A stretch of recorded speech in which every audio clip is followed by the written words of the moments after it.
Hey everybody, this is Dominic D'Angelo of WrestleZone.com. Today's date is April 13th, 2021, and I'm happy to have with me here today to promote Butts in the Seats. The Kickstarter's going, and it's going to finish up this Friday. It's with Dirk Manning and none other than Tony Schiavone. Both of you guys, thank you for joining me today. Thanks, Dominic. It's great to be with you. Great to see you. And it's great to be talking about something that's really been great for us and something that we've worked on quite hard for about a year now. Wow, yeah. Really? So talk about how this all started. How did you two meet and collaborate with this? Dirk, I usually tell the story, but I'm going to let you tell it. All right, got hot tag. Look at that. Hot tag. How about that? Yeah, we'll go backwards. So Mike Dawkins, who a lot of people in wrestling circles know as the gimmick attorney, he's really, I think, getting his name and stuff out there, approached apparently both Tony and I fairly simultaneously, we believe. We have yet to kind of, due to the pandemic, things like that, Tony and I have never met in person yet. Everything's been virtual. So wow. You can tell he's very heartbroken about that. Just by yeah.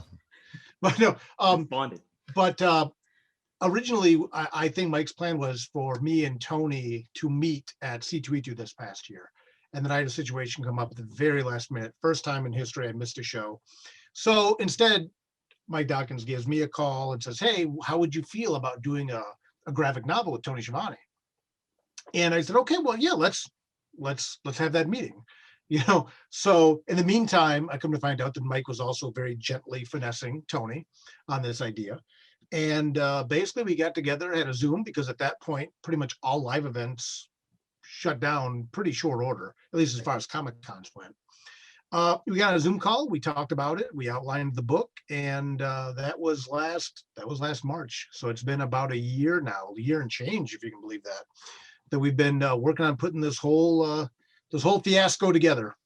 Well, yeah, Tony, talk about what inspired you to kind of, I know you're a comic book fan and big Batman fan and all that stuff, but what really inspires you to, hey, I want to get my story out in graphic novel form? Well, I never, Dominic, I never had thought about that before. I had been approached, actually, I had talked to a few people about doing a book and realized by talking to some friends, book puts in a lot of work, takes a lot of effort, a lot of work. JR would certainly, and the Bucks would certainly tell you that. And I never did, writing a book about me never did seem to resonate with me, because I'm not the type of guy, at least I've never been the type of guy that likes to even sit down and tell my story. I like to just kind of remain one of those guys that puts over other guys and talks about wrestling. And the Tony Schiavone story, yeah, okay, it bores me. So I thought it would bore everybody else. But when then Mike Dawkins said comic book, and I grew up loving comic books, loving superheroes, then all of a sudden a light went off, and I said, yeah, let's talk about this, and let's do it. And when I found out that the only thing that I really had to put into it was just to sit down and tell my story on Zoom to a group of people, a couple I never met before, like Dirk and Drina Joe, I thought, yeah, let's give it a shot. So it became it became a time-consuming process, but a very easy process for me to be able to do that. And it's and now that I can sit down, and once we get the comic finalized and get it in book form, I can just sit down and probably, go through it and take a look at it and read it, and don't have to spend like a month on it to read it. So I thought that graphic novel is, because I love graphic novels, and I've read a number, mostly like Batman, Superman, things like that. But I just loved it, and I thought, you know what, maybe, just maybe, and here's me talking way out of school, maybe it can be the beginning of me becoming a superhero in comic books. Right, Dirk? That, now, he's going the craziest thing happened once this Kickstarter hit 100 grand. Mm-hmm. Suddenly there's all this talk now about Tony Schiavone, the franchise, Tony Schiavone, the superhero, Tony Schiavone, the zombie killer, Bug, the superhero. Yeah, right there. Yeah. No, but absolutely. It's been a blast, and again, just to, again, double down on what Tony was saying. It's been a long process, but it's been a shockingly easy process. I'm a guy that's mainly known for my creator-owned work.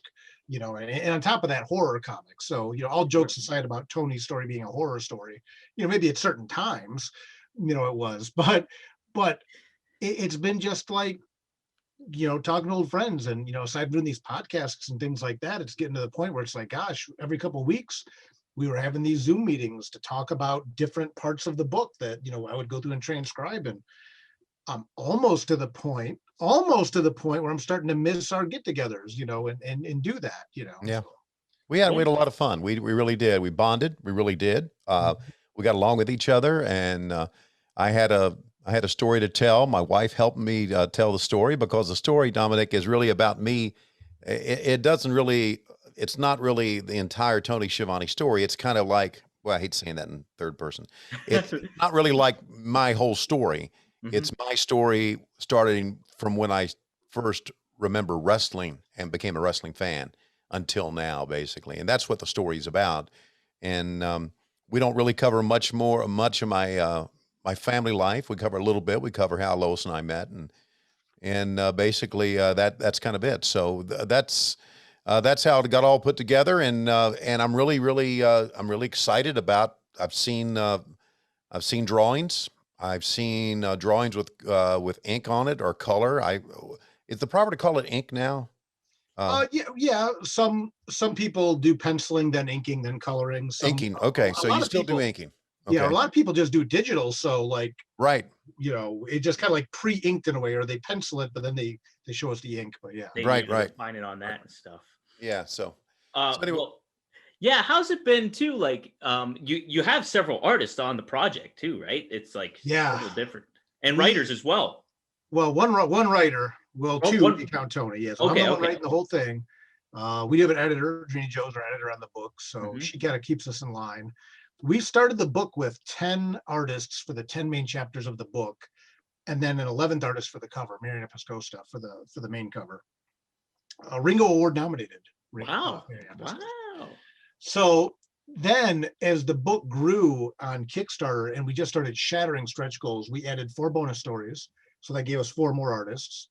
Then we added 10, well, actually, I think before that, even we added 10 illustrated chapter breaks, each by different artists. So that gave us another 10 artists. Then one of the stretch goals, we have Sean Daly doing a double page spread, which is going to be a free print with the book. So we've got, when you factor all that in and then factor in, another colorist or two for some of the stories, we have over 24 amazing artists on this book. It takes an army to tell a story of the magnitude of Tony Schiavone's life in wrestling. Not even his whole life, right? Just the wrestling aspect. And you can see that we also now have 24 artists on the payroll, which means I'm not going to see hardly any money at all. But that's okay. I know we're just starting. Hey, there it is, laying that groundwork out. Well, plus, and again, when you have a lawyer that puts this whole deal together, yeah, you're not going to see much anyway. It just not with the gimmick attorney at the hand. No, that's right. Yeah, the gimmick attorney. He worked us into a shoot, got us all tied up on it. It was a mess. That Mike Dawkins, he knows what the hell he's doing. Yes, he does. Tony, so I mean, me as a comic book fan, and Dirk, obviously you as a comic book fan. And Dirk, talk about real quick just your wrestling fandom. How did that come into play? It's funny. I've kind of joked how Tony and I have a lot of parallels in our philosophy and a lot of things, but even our life. Tony was introduced to wrestling through his Uncle John. I was introduced to wrestling through my great grandmother. I was very fortunate. When I was little, I actually knew my great grandma. Wow, seriously? It's crazy. But my great grandma, I used to spend a lot of time with her, and used to watch wrestling, and like she would like curse and like cuss about like gorgeous George and stuff like that, and she was a Spitfire, man. So I used to watch wrestling with her. So I mean, I pretty much came out of the egg watching wrestling, and have been an unabashed fan of professional wrestling my whole life. Yeah. I feel you too. It's like I've never met my great grandfather, but how wrestling got introduced to me was through him watching Bruno Sammartino and then going right. Yeah, and now all the way up to even like, it's so great for me because I think that, and I think you'll appreciate this as a wrestling fan. I think sometimes wrestling fans are kind of like reserved about their fandom. Oh, very, yeah. And I've never been that way. And I'm like, look, man, I'm an intelligent guy. I love horror movies. I love heavy metal. I love professional wrestling. ice cream, and comic books. Like that's like the five legs of the stool that hold up the existence of Dirk Manning.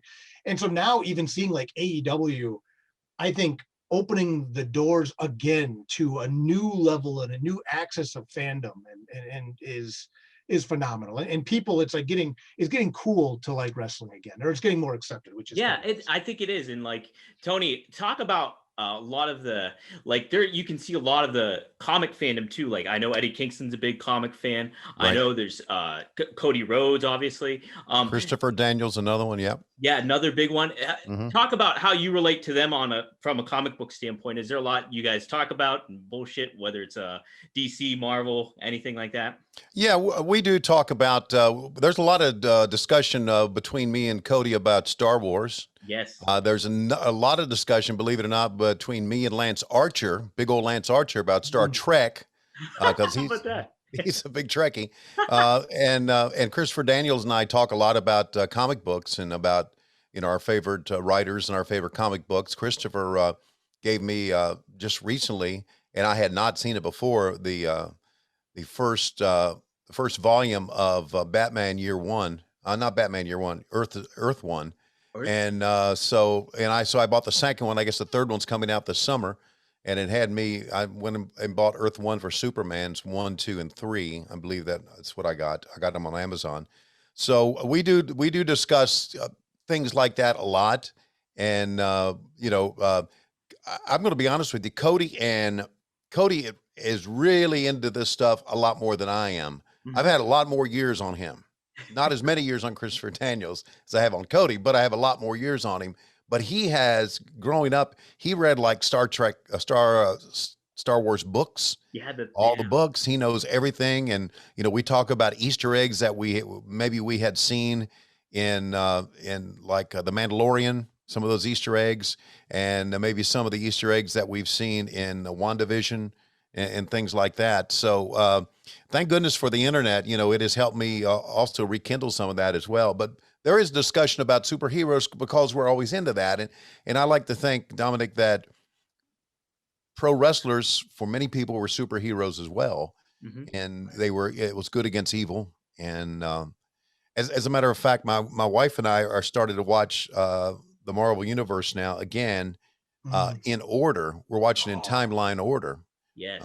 So we're going to be wrapped up in doing that for the next few months or whatever, because she watched the Falcon and the Winter Soldier with me, and now she's interested in going back and finding out this story. And I think it's great because comic books have, even before the movies came out, had these great story arcs Mhm. in them. That's what wrestling has.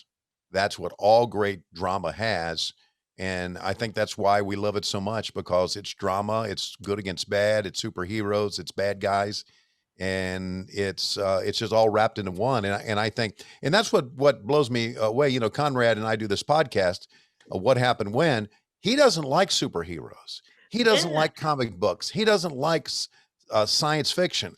And I said, how in the world then are you a fan of pro wrestling? Yeah. Right. How can you not be a fan of all this stuff and not be a fan of pro wrestling? And I guess it's just because he's a big old redneck from Alabama, doesn't know better. I don't know, but that's the way it is. And so there is a lot of discussion backstage on did you especially when The Mandalorian was coming out and WandaVision came out, and just talking about that. I started when I was in grade school, and I started buying comic books. I wouldn't say collecting comic books, but buying comic books after I saw the Batman TV series in the 60s. That started everything for me. And I've become a fan ever since then. Well, okay, who do you think is the best Batman? The best Batman? Yeah. Well, when Michael Keaton came out, I thought, man, I think it's Michael Keaton, but I think Christian Bale was probably the best one. I think I'd have to lean to that too. How about you, Dirk? Who do you think? Kevin Conroy. Oh, wow, the voice. Oh, the voice. Yeah. Okay. That is so cheap. It is. That is so freaking cheap. But if you made me go live action, because Okay. you don't know this, Dominic, and we're not gonna relive this feud now, but Tony and I actually had our first dust up on Really? some Batman opinions on some Batman thing about who Batman's best romantic interest has been. Yeah. And we're trying to squash that, but it got a little heated. No. But live action, oh man,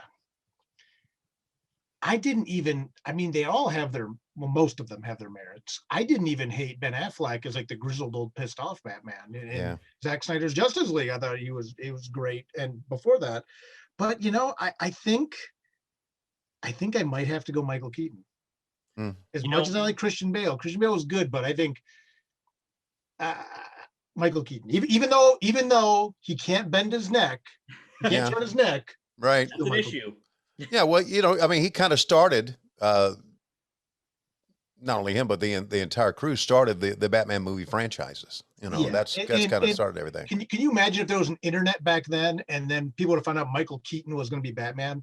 I mean, I remember even the zines and stuff, people were losing their minds, oh my God, Michael Keaton, and it's the guy that played Mr. Mom. Right. But he was so good. He was so starting good. Off. Yeah. Yeah. But that being said, Batman the Animated Series to me is just, it's so cool how so fantastic too. Like as a kid, I remember watching it on Saturday mornings and being enthralled by it. But then you can go back as an adult and be like, "Holy shit, there's a lot of dark shit happening on this." Yeah. They had to show some of them at night because they were too dark for Saturday morning. So. Yeah, that's exactly right too. Exactly right. Wow. Yeah, and no, you're totally right, Tony. With that crossover of pro wrestling fandom and comic book fans were such a admirers of continuity and alliances that go in and out and heel turns, babyface turns, all that stuff, and that all happens in comic books and really an introductory way into pro wrestling. A lot it was for me, and I'm sure it was for you too in a lot of ways too, Tony. Yeah, it really was. And that's Lois says to me that I've never learned to grow up, and I'm in my 60s now, and damn it, I don't want to grow up. I like video games. I've got a PlayStation 4. Haven't been able to put my hands on a PlayStation 5 yet, and I'm not going to pay the exorbitant ransoms they're asking for it online either. And I play video games. I play video games on my phone. I like games. When I was growing up, I loved toys. As a matter of fact, one of my first, and I've mentioned this, it's somewhere. I think my sister has it. One of the Christmases, they got me a Batman Batarang, which was we're talking about 60s, right? This plastic bat that was on a rope. And there was a picture of me, there's a video of me, a home movie of me, putting it on the chandelier in our little cheap chandelier in our living room and trying to go across the room in it. And so I was into all that stuff, man, from an early age. And I'm glad. I feel like now, Dominic, I feel like now I'm a part of the comic book world, and I can't be any more thrilled. It's kind of like, what would you like to be when you grow up? Well, I want to be a superhero. Well, you can't be that, but you can be on a comic book. Yes. Okay. There you go. How about that? Yeah. And but it's interesting too, though, talking about continuity and story arcs and faces and heels and all that stuff. Butts and Seats, which again, people can pre-order at buttsandseatscomic.com. There's a big story arc to this too. And Tony and I have talked before about kind of the title of the book even, and how initially he wasn't necessarily sold on the idea of Butts and Seats. But one of the things I looked at, and, I was kind of like, hey, the whole theme of the book is really Butts and Seats, because one of the very first chapters is Tony buying tickets to a live wrestling event for his whole family. Yeah. Right. And then, of course, you go to him, being in commentating and things like that and helping put the butts and seats that way. Then, of course, there's the infamous Butts and Seats night at WCW. And then getting out. And then we talk about his time out of wrestling when he fell out and got on the outs with it and got out of WCW and went into sports announcing. Same thing. And now coming back to AEW. And again, putting the butts and seats yet again. So, there's even this whole continuity, and I think when people read this book, people that maybe even only equate comic books to superheroes are going to find that there's a very strong story arc to this whole thing, and it's driven by, and like Tony talked about, I mean, we don't talk about Tony when he was younger, we don't really get into stuff with his parents or things like that, because rather it's just a story arc of this guy who as a kid went from pretending to interview wrestlers in front of his mirror into his hairbrush to now calling wrestling, in almost every major wrestling promotion in the United States. And what a story, and the ups and downs that go with it, and the inside and the outs, peeks behind the curtain, respectfully. It's I think that although there's not people with capes flying around, obviously we see a lot of wrestlers and doing wrestler things in wrestling, but there is a certain, I dare say, hero's journey in this story as well. So until we get to Tony Schiavone, the caped zombie killing superhero comic, which will be the sequel, 2 butts, 2 seats. There you go. I like it. I like with it. the number 2, of course. Right. With the number 2. Yeah. Tony, it's I think something cool to kind of think about too is how, can you compare like just I guess Batman as a babyface and him going how he kind of can tie into pro wrestling in a lot of ways, I feel, because people want that outlaw kind of guy with pro wrestling. And I feel like, Batman goes against the grain with everything. And I think he really blends in with how, what we want to see ultimately from your top babyface in pro wrestling. I agree. And I'm going to go kind of deep here, Dirk. So hang on. All right. Okay? I'm ready. All right. Okay. Batman is a flawed human. And Batman has a deep, dark problem that was developed when he was a child. It's the story that they always tell, and they told it millions and millions and millions of times in many different ways. So you got a flawed guy who has a passion burning in him, and now he wants to rid the world of bad people. But he has a conscience, and he also has a creed that he lives by.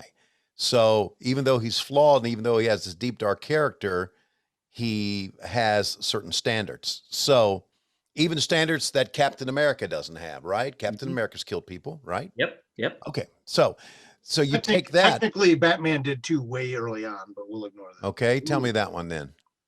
He used to carry a gun in his first appearance. Okay. There you go. But we're writing that out. Go ahead. Okay. So we'll iron that out. See, I knew I couldn't get into this until Big Mouth over here would say, "Oh no." So anyway, you got this flawed character who has certain morals, and he wants it's a perfect human story to me, and that's what draws us to wrestlers, the perfect human story.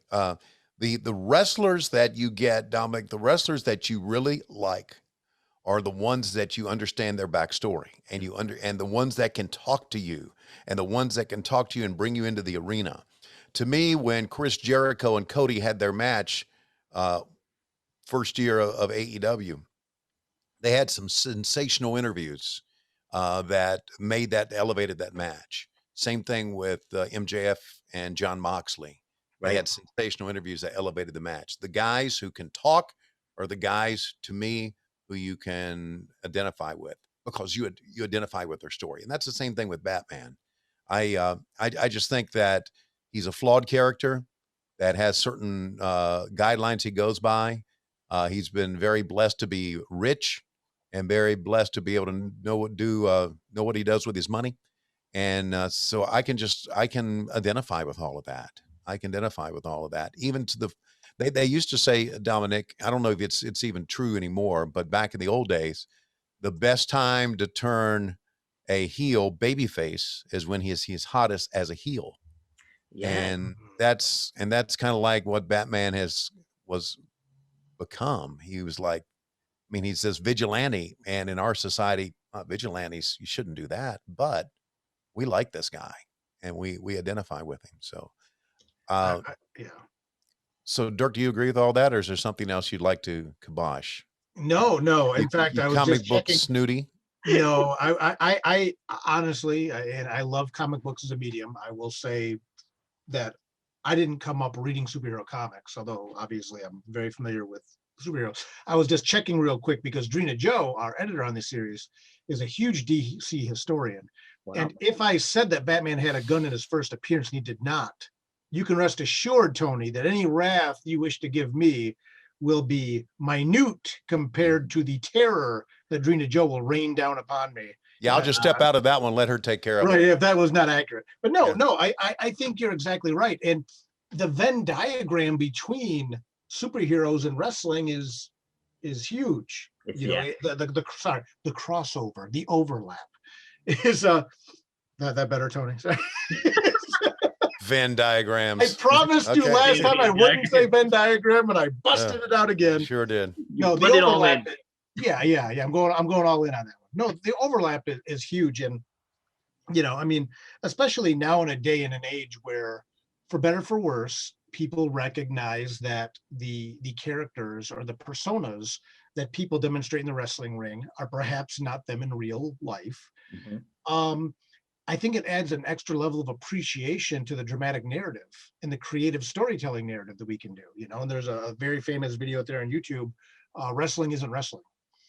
And, you know, it takes a WWE, you know, persona, Triple H, and it just goes through with a little bit of creative editing for continuity purposes, the story arc of this character, and how really when you compare the story arcs of wrestlers, you look at the story arc of a guy like Chris Jericho, for example, Right. taking the person out of it and the wrestler, you know, he was just on Broken Skull Sessions with Steve Austin. Yep. Which I think was fantastic, you know, but when you just take Jericho, the character, and go from the Lionheart days all the way up to, you know, WCW, and then invading Raw and you know, and going up against The Rock and the first ever undisputed champion, to the List, to the Painmaker, to AEW, you know, Le Champion. Le Champion, you know, all this in the Inner Circle, and then again, like Tony said, going from white hot heel now quickly turning into a white hot baby face. You know, there's such an appreciation for the storytelling, and that's why it would always just grind my gears when people are like, well, you know, that stuff's fake. Yeah. And I'm like, well, one, you can't fake gravity, and two, if you've watched and enjoyed any reality television, shut up. You're right. You know, I don't think it's wrestling's more real than maybe that. Survivor 1, you know, and 3, appreciate the narrative. You know, if you can appreciate Game of Thrones, which has dragons, how is that any lesser than me loving professional wrestling? Right. Sure. These guys are their own stuntmen even. So no, I think you're right on the money, Tony. And yeah, 100%. I would say no more Venn diagrams. Well, real quick, I'll let you guys go with this. I'm going to pull out a couple graphic novels. You let me know if you've read them and stuff. All right. All right. Let's see here. You know, and lest we forget, Tony, while Dominic's grabbing those graphic novels, I can send you more Dirk Manning stuff if necessary too. I think I sent you a box early on when we first. Yes, you did. You might just throw that one away. Give it to Bug to line his cage. How'd you like them, Bug? You liked them. Right. We'll start with these ones. All right. Okay. Hold on a second. All right. We only got a few minutes. So, Tony or Dirk, have you read this one? Batman 27, Detective 27. No, I did not. Okay. This is really good. That's an Elseworlds, right? It's an Elseworlds. Exactly. It's an Elseworlds one. So there you go. Yeah. The artwork is like very old classic style, almost like Darwin Cook in a lot of ways, I feel. Yeah, Darwin. God, he was so good. Oh, he was so good. Yeah. Okay. Obviously, I think you guys read this one. So, Batman Year One. Batman Year One. Absolutely. Absolutely. Yep. Now, this was the first graphic novel I've ever bought. So it'd be pretty cool if you guys happen to read this one. With Superman. Whoa. Superman. No, I never read that one. This is a very good one. Yeah. That's that one. Yeah, I actually have that on my shelf right here. That's here, let me grab it. That's Grant Morrison. Yep. My little Ghost Rider here. Yeah, you did this, Tony. It's very much I have a different cover, I guess. Ooh, yeah, I like that cover. And I don't have again, I'm not trying to be a dirtball. I don't have a ton of DC, but this was a really fun book. Grant Morrison, Frank Quietly did some really cool, wacky, zany, at times very heartfelt homages, and it has one of the best Superman scenes you'll ever see in a comic in this book. And Crypto's in it too. Yeah, absolutely. Yep. All right, this one's a good one. I really love this one a lot. Did you have? Oh man, I you know what? I've never seen that one. Really? Oh my God. Oh, it's so fun. It's okay. It's Jeff Parker and Jonathan Case. All right. It's very embraces all that is cheesy about the Batman 66. Yeah, they did a Okay. whole Batman 66 series. Yeah. Right, right. And in fact, I don't have that one, but I'm a huge fan of Harlan Ellison. And they did an adaptation of the Harlan Ellison episode that he wrote that was never produced, that was going to have Clint Eastwood as Two-Face. Yeah, that's right. That's right. Wow. Alex Ross cover on that one. Holy Wow. smokes, that's awesome. All right, this is the last one. Then we got to get going. All right, have you read this one, Tony? I know you're Beast a big of- animal fan. No, Beast No? of Burden.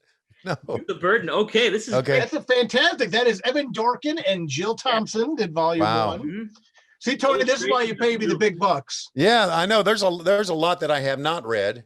I remember my first graphic novel that I read for Batman was Cataclysm, Oh, that's a good one. which was back in the 90s, I believe, is when it came out. And Like the No Man's Land and all that stuff. No Man's Land and all that stuff. Absolutely, I really thought that was pretty cool. I read that, and Batman Year One. I remember reading that one, and Batman: The Dark Knight. Yep. All those. Dark Knight So, Returns. yep. One of the first comics I ever read. So Yeah. gritty too, and like it's like shocking as a reader, as a fan of Batman, to read all that and seeing like how dark it got. It was like, Sure. whoa. Yeah, Yep. yeah. All right, guys. Plug anything real quick. How do they get to Kickstarter? How does that all happen? Okay, the Kickstarter is Butts in Seats Comic. That's one word, Butts in Seats Comic, plural, not plural, but singular, buttsinseatscomic.com. And that's Kickstarter, which goes through Friday. You can also check me out at Tony Schiavone 24 on Twitter. Same thing on Instagram as well. Dirk, anything else to add to that? Buttsinseatscomic.com. If you want to learn more about my work, you can go to dirkmanning.com, and I am on Facebook, Instagram, and Lord help me, even Twitter, at Dirk Manning. Look for the avatar, the guy at the top hat and the scarf. That would be me. And Dominic, thank you very, very much for having us on. Yeah, Dominic, thank you, buddy. Yeah, Look thank forward you. to when we can all get together in person again and geek out on comics and wrestling. I would be and more than game for that. Absolutely. everything else. So cool, guys. All right. Thanks for joining us, everybody, and we'll see you next time.